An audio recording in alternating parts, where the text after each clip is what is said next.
Dan menurut saya sih ini udah bottom. Jadi sooner later opsinya bagi government Japan pasti sedikit banyak harus align terhadap inflasi mereka seperti itu. Oke. Oke. Mungkin bicara ini kok kita sedikit tadi udah bahas makro ya kok ya, karena kita tahu baru aja nih terkait dengan Fed rate gitu ya.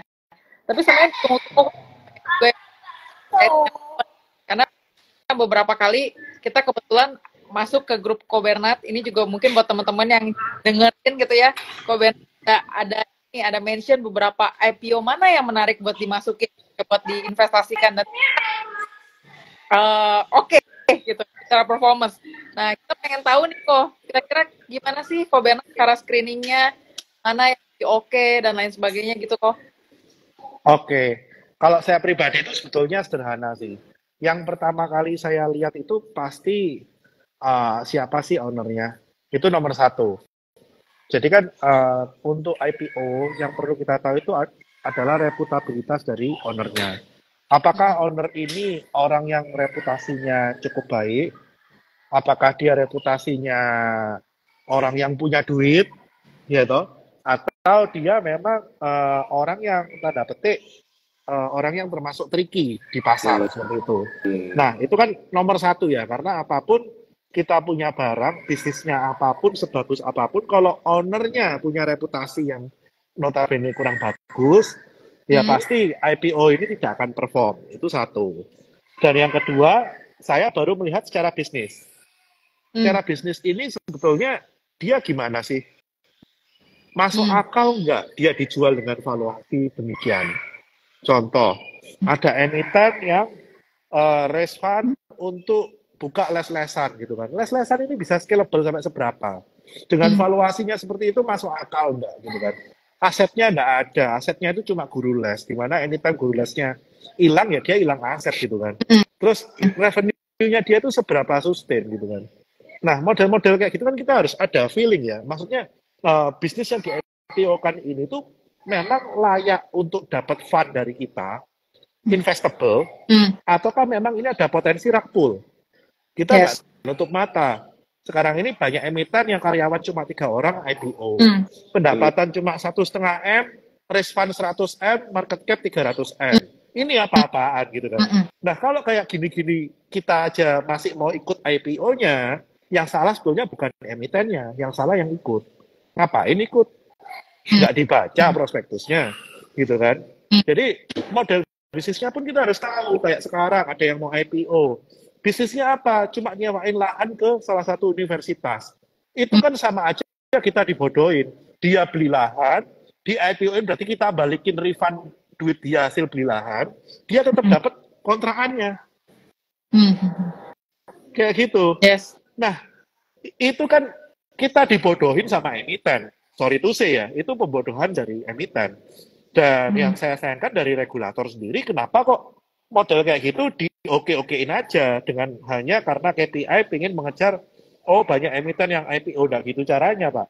Ya, ya. Karena di luar sana banyak emiten yang nggak layak IPO dan keprosok juga. Dan banyak emiten yang sebetulnya layak IPO, malah dipersulit gitu kan. Kayak gitu. Jadi saya sih pasti berdasarkan pertama owner, kredibilitas owner seperti apa. Yang kedua kita lihat bisnisnya masuk akal enggak.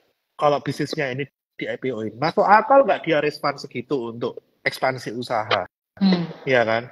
Kalau kita rasa misalkan bisnisnya tidak scalable, bisnisnya revenue cuma 30 M, net profit cuma 1 M, mau respon 100 M. Mau dibuat apa? Oh, ya model-model kayak gitulah. Yes. Bicara yang waktu itu belum lama nih kok Bernat ada posting juga nih, ternyata ada yang mundur IPO-nya. Yes. Jadi gini, banyak perusahaan yang merasa siap IPO padahal nggak siap. Contoh yang mundur itu. Sekarang perusahaannya rugi, ya kan? Raise fund 300 miliar, ya kan? Dasar valuasinya dari mana saya nggak tahu. Terus itu bisnisnya cuma minjemin duit, di mana pasti ada NPL, ya kan? Betul. Kan? Terus lu cuma makan selisih bunga anggap aja ini bank mini yang tidak pintar meregulasi masalah NPL karena kamu nggak punya anggunan, terus kamu IPO. Dengan kamu tidak bisa membuktikan bahwa performancemu ini layak untuk diinvestasiin orang. Ya sorry to say ya, itu bahkan klien-kliennya dia aja sampai ditawarin placement. Itu full of shame ya. Berarti kamu bahkan tidak bisa menemukan anchor investor. Dan kalau kamu mencari sampai segitunya cari placement, itu kamu cuma cari exit buat dirimu sendiri sih. Nah, ini kan yang harusnya bisa dibaca sama regulator ya. IPO itu kan sebetulnya salah satu sarana raise fund. Raise fund untuk apa? Membesarkan bisnis. Itu nomenklatur IPO itu kan sebetulnya di situ dulu. Bukan salah satu wacana untuk melegalkan orang mau jual bisnis. Bisnisnya divaluasinya digede-gedein, diecer dalam bentuk saham gitu kan. Valuasinya 100M, dijual 300M, di IPO-in 100M. Udah, itu udah exit gitu. Kayak gitu. Atau bisa juga valuasi sengaja dimurahin, ya kan? Valuasi 100M, dijual di IPO cuma 70M, tapi semua barang di corner, dinaikin sampai 200M, orang FOMO barang dibanting semua. Nah, itu udah bukan rahasia, itu terjadi gitu kan. Betul. Ya, betul. Sering banget ya. Benar. Kok kalau fenomena nih kok yang terjadi belakangan ini ya kok, kalau aku perhatiin di 3 bulan belakangan, kan mindset kita sebagai retail berpikiran bahwa ketika saham itu oversubscribe dan alokasi ke retail itu besar, alokasi ke retail itu kecil gitu, biasanya kan saham ini bakal naik arah ya kok ya, secara psikologi dan terjadinya di umumnya seperti itu. Tapi belakangan ada nih, ternyata saham-saham alokasinya besar ke retail, tapi ternyata naik juga gitu, malah lebih better performance-nya. Kira-kira? Ya, itu namanya Christmas come early ya kalau bagi saya. Jadi gini, kalau masalah strategi dari emiten yang membagi kecil, kemudian dinaikin, kemudian baru di atas dibagi, itu udah basi. Semua orang udah tahu gitu kan. Akhirnya apa? Kalau sekarang dibalik nih, kalau dia mau distribusi gampang. Bagi aja kecil, nanti orang FOMO kejar di arah, kasih aja barangnya. Kasih aja barangnya terus gitu kan. Sekarang kalau saya lihat tendensinya kayak gitu. Kalau dulu kan orang bagi kecil dikekep sampai certain valuation, mereka baru bagi barangnya kan. Nah sekarang kalau dia kekep sendiri barangnya sampai certain valuation, orang juga udah takut, nggak berani gitu kan. Nggak berani ngejar ke atas. IPO harga 100, bagi barang di 500, 600, 700, dibawa ke 1000. Emang siapa yang berani beli di 1000? Nggak banyak. Akhirnya apa? Dia udah ngangkat dari 100 ke 1000, fund flow-nya gede, exit-nya nggak banyak gitu kan. Kayak gitu. Nah, daripada gitu ya, sekarang pakai strateginya, ya kasih kecil, tapi belum tentu jaminan juga. Mungkin arah 1 kali, arah 2 kali udah mulai diecer barangnya gitu kan. Orang masih berharap arah ketiga, arah keempat. Padahal nggak pernah ada gitu kan. Itu bisa jadi. Dan yang kedua, kenapa kok yang dibagi gede malah naiknya bagus, kenceng gitu kan. Kembali lagi ke masalah valuasi. Itu satu. Ini kalau kita ngomong yang benar nih. Kembali lagi ke masalah valuasi. Nah, valuasinya dia under atau overpriced. Karena di situ kan juga market yang menentukan. Dan yang kedua, dengan pembagian gede ini karena fund nggak ada subscribe atau bagaimana? Karena ketika ini barang bagus dan under subs atau subsnya pas-pasan, sehingga dibaginya gede, sedangkan fund itu masih under subs, ketika mereka ingin fund ini pengen wait and see, contoh nih Aman, fund itu under subs di IPO. Semua fund under subs Aman di IPO, karena mereka waktu di sharing prospektus, Aman ini banjir 5 bulan di site-nya. Sehingga mereka merasa, oh ini revenue 5 bulan hilang, first half revenue pasti jelek. Ya kan? Terus ada kekhawatiran juga masalah ekspor koper. Banyaklah semua orang fund yang saya tanyain, gimana masalah IPO Aman? Nggak mau. Begitu ternyata ownernya komitmen, semua orang yang buang ditampung, fundnya FOMO, cari di market, hajar semua di market gitu kan. Jadi akhirnya apa ya, otomatis harganya naik karena powernya fund kan gede. Nah demikian juga yang tadi saya bilang, Oke, kita ngomong kita nggak tahu fundamentalnya deh, dibagi gede. Ya kembali lagi, niatan ownernya seperti apa. Memang dia habis terima dana IPO, rencananya memang ini adalah sesuatu yang bagi dia harus dijaga, karena ini adalah bagian dari brand-nya dia, bagian dari image-nya dia, muka perusahaan dia, ataukah bagi dia, ya udah, IPO ya sudah, that's it. Market bukan urusanku urusan kerja. Nah, ini kembali lagi ke itikat dari owner, seperti itu. Nah, untuk screening hal-hal seperti itu, yang kita harus lakukan apa? Ya banyak-banyak pasang telinga.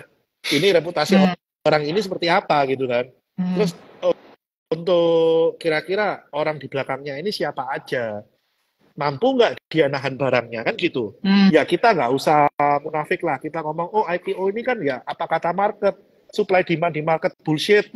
IPO yang naik semua ya karena ada makernya. IPO yang naik karena semua ada penjaganya. Jadi jangan terlalu polos deh ngomong kalau IPO itu semua supply and demand di market, nggak ada makernya, tai kucing itu nggak ada.